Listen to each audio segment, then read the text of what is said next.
깐깐해서 남주자 깐깐남 시작하겠습니다. 우리 주변에선 정말로 수많은 일들이 매일매일 벌어집니다. 그런데 내가 워낙 바빠서 이렇게 휙 보고 지나가는 일들이 상당히 많죠. 그래서 오늘부터 제가 그걸 대신 까보고 깐깐하게 살펴보고 생각한 다음에 여러분한테 그 내용만 말씀을 드리겠습니다. 최대한 편한 자세로 듣기만 하시면 됩니다. 대신 마음과 귀는 열고 저런 얘기구나 라고 받아들여 주시면 되겠습니다. 자, 오늘 그래서 첫 번째 다뤄볼 주제는 뭐냐?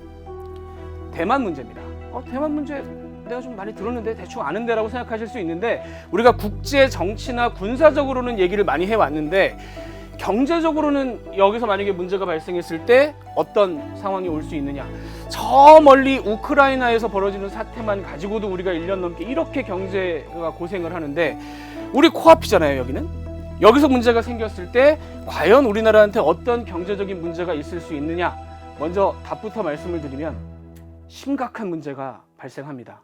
여기에 대해서 우리가 얘기를 많이 하지 않고 있다는 거 상당히 걱정이 됩니다. 기자 입장에서. 기자라는 직업이 원래 남보다 먼저 걱정해서 좀 대책을 내놔야 되지 않습니까? 라고 말하는 직업이기 때문에 제가 먼저 살펴본 결과로는 지금 얘기를 해야 된다. 지금 대책을 마련해야 된다라는 생각이 들었습니다. 그래서 오늘 이 부분 집중적으로 짚어보도록 하겠습니다. 자, 근데 시작하면서 세 가지 팩트를 먼저 정리를 하고 넘어가야 돼요. 첫 번째, 우리나라는 섬입니다. 무슨 얘기냐? 물론 북쪽으로 대륙과 연결이 돼 있긴 하죠. 그런데 이 중국이나 러시아를 통해서, 북한을 통해서 물건을 기차나 차로 가지고 올 수 있는 방법이 없습니다. 배로만 가지고 와야 돼요. 배로만. 통계를 보면 99.7%가 배로 우리나라에 물건이 들어옵니다. 0.3%는 비행기긴 한데 그건 굉장히 극소수고요. 결국은 바다에 목숨을 걸어야 될 나라다. 그게 첫 번째고요. 두 번째, 그 모든 배달 라인에 우리나라는 맨 종점, 골목 맨 끝집이라는 겁니다. 미국에서 물건 오고, 호주에서 물건 오고, 중동과 유럽에서 물건 오고, 우리 앞에 물건을 받는 나라들은 있어요. 예를 들면 동남아시아라든가. 근데 우리나라는 우리가 마지막입니다. 이게 뭘 의미하느냐? 동남아시아에 있는 나라에서 뭔가 물건을 받는데 문제가 생겼다. 그럼 뒤를 보면서 예를 들면 우리나라라든가 일본이라든가 얘기를 할 수 있죠. 야, 우리가 못 받으면 너네도 좀 문제가 생길 텐데, 너네도 괴로울 텐데, 같이 모여서 얘기를 좀 해보자, 대책을 마련해보자 라고 얘기를 할 수가 있습니다. 근데 우리나라는 뒤를 봐봐야 북한이에요. 어차피 여기 물건 받을 일이 없습니다. 그러니까 같이 머리 맞대고 문제가 생겼을 때 고민해줄 상대가 없다는 거예요. 외톨입니다. 세 번째, 근데 그동안 왜 우리가 이런 생각을 안 하고 살 수 있었을까요? 미국 덕분입니다. 미국이 전 세계 바다를 해군을 통해서 통제하고 있다. 한마디로 경찰 역할을 하고 있기 때문에 우리가 그동안 그 걱정을 하지 않은 거예요. 근데 이렇게 된 게 그렇게 오래된 일은 아닙니다. 2차 대전 이후에 한 80년 됐어요. 그전에는 어땠냐? 우리가 여기 이제 소말리아 해적, 이런 해적들이 곳곳에 있었습니다. 뭐 길목마다 해적들이 지키고 서서 돈 내놔라, 뭐 이런 행동도 했었고, 심지어는 나라가 직접 나서서 국가가 돈 줘라, 뭐 우리한테 마음에 안 들게 하면 못 지나가게 하겠다, 이렇게 했던 게 심지어 80년 전에도 다 횡행했던 일이에요. 그걸 못하도록 했던 게 미국이 했던 역할이고, 미국이 뭐 그게 자기들이 잘 살려고 했던 뭐 어찌됐건 간에 우리나라는 그 혜택을 굉장히 많이 받던 나라 중에 하나입니다. 이게 이제 문제가 생길 수 있다고 제가 말씀을 드리는 거겠죠. 네. 이게 지금 전 세계에 돌아다니고 있는 배를, GPS를 다 하나씩 장치를 해서 찍은 겁니다. 이게 녹색, 빨간색 반짝반짝 하는 것들이 이게 다 배예요. 특히나 중동에서 동남아시아 거쳐서 우리나라 오는 이 라인에 거의 바다가 보이지 않을 정도로 촘촘하게 배들이 떠 있습니다. 자, 여기가 우리나라고요. 여기가 대만입니다. 엄청나죠? 배가 왔다 갔다 하는 게. 보고 혹시 느낌이 오는 게 있으신가요? 요쪽, 요거 우리나라와 타이완을 지나는 요 안쪽에 정말로 배들이 많이 다닙니다. 그러니까 한국과 중국으로 가는 가장 빠른 지름길이 이 길이어서 그래요. 여기를 오가는 우리나라의 물건량이 얼마냐? 우리나라 전체 물동량의 3분의 1이 이 타이완과 중국 사이, 타이완 해협을 지납니다. 특히 중동에서 오는 석유와 LNG, 우리나라가 쓰고 있는 석유와 LNG의 60% 이상이 이 길을 따라서 들어옵니다. 그래서 만약에 이 지역에서 군사적으로 뭔가 문제가 생겼다, 서로 싸운다, 막 로켓이 날아다니고 배들이 막 서로 포를 쏘고 비행기가 날아다니고 싸운다, 이 배들이 안전하게 여기를 지날 수가 없겠죠. 그럼 우리나라 입장에서는 그 33%의 물건에서 당장 문제가 발생을 할 수가 있습니다. 얼마나 어떤 문제가 발생할 수 있느냐 미리 계산을 해놓은 데가 있어요. 그게 어디냐? 바로 해군입니다. 해군이 작년 말에 계산을 해봤습니다. 이런 문제가 발생했을 때 아까 말씀드린 대로 원유, 화학 제품, 금속 등등의 문제가 발생할 수 있는데 단순히 운송에 문제가 생기는 것만으로도 하루에 우리나라에 발생할 수 있는 경제적인 손실이 4,500억 원입니다. 그럼 일주일이면 3조 원이고요. 한 달이면 13조 원인데 이게 우리가 겪을 수 있는 최악의 경제적인 문제냐? 대만 사태로. 아닙니다. 이거는 사실 시작 단계고요. 기자다 보니까 1부터 10까지 고민을 하게 되는데 강도 1부터 10까지 고민하게 되는데 10부터 말씀을 드리는 게 조금 더 충격적이고 여러분들이 이해가 쉬울 것 같아서 10을 말씀을 드릴게요. 이게 중국이 80년대부터 구상을 해온 지도입니다. 도련선이라고 불러요. 이게 섬도자에 이을 연자입니다. 우리나라 좀 쉽게 얘기하면 열도선이에요. 이 라인 안쪽으로 중국이 영향력을 미치겠다. 중국 해군이 나가서 최대한 자신들이 활동을 하겠다라는 1차 목표입니다. 이 라인까지 2025년까지 가겠다라고 얘기를 했습니다. 그리고 더 장기적으로는 제2 열도선이라고 구어서 여기까지 중국 해군이 나가겠다. 그래서 중국 해군이 항공모함도 만들고 잠수함도 최대한 크게 만들고 하는 게 이 목표를 위해서입니다. 이건 뭘 의미하느냐? 여기까지 만약에 중국이 나왔다라는 얘기는 태평양을 반으로 잘라서 이쪽은 우리가 차지하겠다. 미국을 여기까지 밀어내겠다. 이 안에 지금 괌과 사이판이 있음에도 불구하고 미국의 그 해군력을 이 바깥으로 밀어내겠다라는 계획을 뜻하는 겁니다. 대만을 중국이 차지하고 나면 이 영역이 중국의 영향권 안에 들어간다는 얘기죠. 그러면 지금까지 우리는 이 지역을 굉장히 편하게 지나왔는데 중국의 눈치를 볼 수밖에 없는 상황입니다.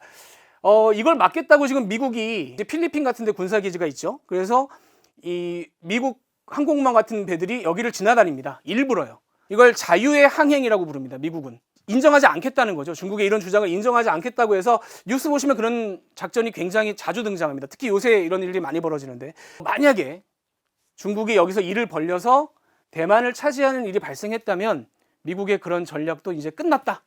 여기서 미국의 영향력은 없는 거다. 그러면 우리나라는 여기에 대해서 중국의 눈치를 보면서 상당히 고민을 해야 된다. 중국이 과연 그런 생각을 왜 하느냐? 왜 할 것이냐? 이 부분에 대해서 한번 생각을 해보죠. 이 지도는 우리가 평생 봐왔던 지도입니다. 이렇게 보면 왜 굳이 이걸 나와가지고 대만을 먹겠다고 그래? 왜 이렇게 욕심을 부려라고 생각하실 수가 있어요. 그런데 베이징의 관점에서 보면 상당히 다르게 보입니다. 이 지도가. 자, 이게 베이징의 관점으로 지도를 좀 돌려본 겁니다. 상당히 다르게 보이죠. 베이징이 여기 있고요. 생각을 해보면 이쪽은 막혀 있어요. 우리나라와 일본 때문에 이쪽은 나갈 수가 없습니다. 중국한테도 바다는 상당히 중요합니다. 왜냐하면 석유도 가져와야 되고요. 철광석도 가져와야 되고요. 당연히 바다를 마음대로 나갈 수가 있어야 되고 태평양까지 본인의 영향력을 확대하고 싶은 생각이 있을 겁니다. 그러기 위해서라면 나가는 길에 한가운데에 대만이 있습니다. 이거를 차지하지 않고서는 마음 편하게 나갈 수가 없어요. 그래서 아까 그 도련선 같은 계획을 세우는 거고 대만을 가져가겠다라고 얘기를 하는 겁니다. 그리고 더 포괄적으로는 미국의 세력을 이 안쪽 바다에서 몰아내겠다. 우리가 마음대로 여기를 쓰겠다. 중국 입장에서는 충분히 세울 수 있는 계획인 거죠. 그게 지금 진행 중인 겁니다. 대만에서 어떤 문제가 이미 벌어지기 이전에 한 1년, 2년 그 전부터 미국하고 중국은 치열하게 싸울 겁니다. 보이지 않게. 서로 제재를 한다거나 여러 가지 좀 서로 못 움직이게 막는 조치들을 취할 거예요. 자, 우리나라까지 중동에서 석유가 오는 바닷길을 그려봤습니다. 크게 세 군데가 좀 고비가 있어요. 이 인도 밑이 있고요. 인도 밑은 인도랑 가깝기 때문에 인도 영향권에 들어 있습니다. 그리고 두 번째 고비가 말라카 해협, 세 번째가 대만 해협이죠. 자, 그런데 극단적인 상황으로 또 한번 가정을 해보자면 전쟁이 좀 임박한 것 같다. 뭔가 상황이 벌어질 것 같다. 그럼 미국이 취할 수 있는 가장 극단적인 선택지 중에 하나가 여기를 막는 겁니다. 해군을 동원해서. 필리핀에 해군기지도 있고 하기 때문에 여기 막는 거 그렇게 어렵지 않습니다. 항공모함만 보내면 여기를 막을 수 있어요. 그래서 여기를 딱 길목을 틀어주고 중국으로 가는 물건 중에 우리한테 위협이 될 만한 건 여기를 못 지나가게 하겠다. 대표적으로 원유가 해당이 되겠죠. 석유가 가면 당연히 중국군에 쓰일 거니까. 그리고 중국군이 쓸 수 있는 각종 물품들을 막겠다고 여기를 막을 수가 있어요. 반대로 중국 입장에서는 우리는 미국에게 도움이 될 수 있는 물건을 통과 못 시키겠다라고 나설 수가 있습니다. 예를 들면 이 해협을 막고 한국으로 가는 물건 중에 나중에 미국으로 간 미군이 쓸 수 있는 물건들을 최대한 막겠다. 똑같이 원유가 해당이 될 수 있겠죠. 혹은 다른 물건들도 해당이 될 수 있습니다. 이 길이 이미 사전에 끊길 가능성이 있다는 거죠. 이런 얘기 들어본 적 없으시죠? 그런데 미국의 50년 된 싱크탱크 케이토 연구소라는 데가 있습니다. 여기가 이미 오래전부터 대신 고민을 해주고 있어요. 그래서 계산을 해놨습니다. 싱가포르에서부터 아까 말씀드린 돌연선이 이렇게 펼쳐져 있는데 어찌됐건 위험할 수 있기 때문에 이 길로 가지를 못한다, 한국배가. 그럴 경우에 삥 둘러가야 됩니다. 이럴 때 어떤 상황이 발생할 수 있느냐, 이렇게 바로 가는 길보다 6,300km가 더 길어지고요. 시간으로서는 34시간이 추가 소요가 됩니다. 시간이 근데 더 걸려서라도 오면 다행이죠.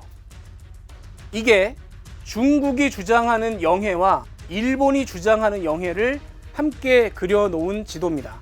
우리나라로 오는 배가 여기를 지나서 여기까지 왔다고 쳐보죠. 여기를 못 지나가게 했던 중국이 여기는 과연 놔둘 것이냐. 또 한 가지, 여기까지 왔는데 이 보라색 일본입니다. 일본의 협조를 얻어야 되는 상황이 발생을 하는 거죠.